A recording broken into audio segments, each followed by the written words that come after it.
ipo. Uokovu huwa nawaambia ni tabia. Kuna mahusiano kati ya wewe kubarikiwa na tabia. Amina. Wengi wameangukia pabaya, sio kwa sababu Mungu huwa asikii maombi. Mungu huwa anasikia maombi, lakini akiangalia tabia haoni sababu za kukupa unachokitaka. Amina.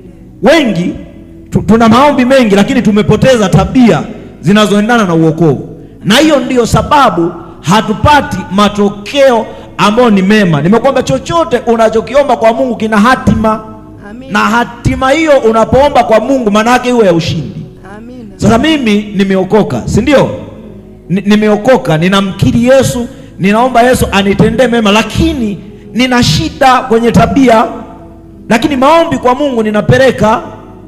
Kuna vitu ambavyo unaweza ukapewa na shetani, si Mungu, lakini aliyekupa ni nani?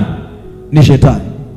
Hapa ninazungumza sio wewe, unisikilize sentence, sio wewe ambaye labda uliokoka wakati tayari una familia. Na naelewa kuna watu wanaokoka hawana familia, kuna wengine wanaokoka wakiwa na nini?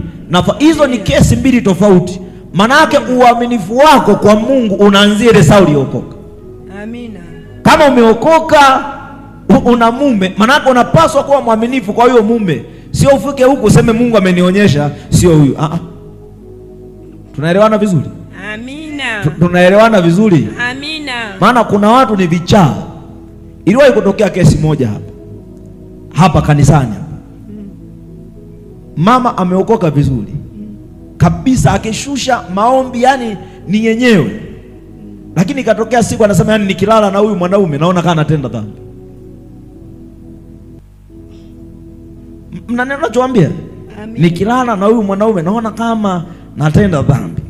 Mimi aliponiambia mara ya kwanza nilitafakari, lakini nilimuitikia. Mimi niko upande wa ndio. Unielewe tu. Ukija mara ya kwanza atasema ndio. Kwa sababu nikikupinga si utaanza kunificha tu. Tukaendelea vikao, kalisha vikao, wapi kalisha vikao, hakuna maelewano. Kalisha vikao, hakuna maelewano. Sasa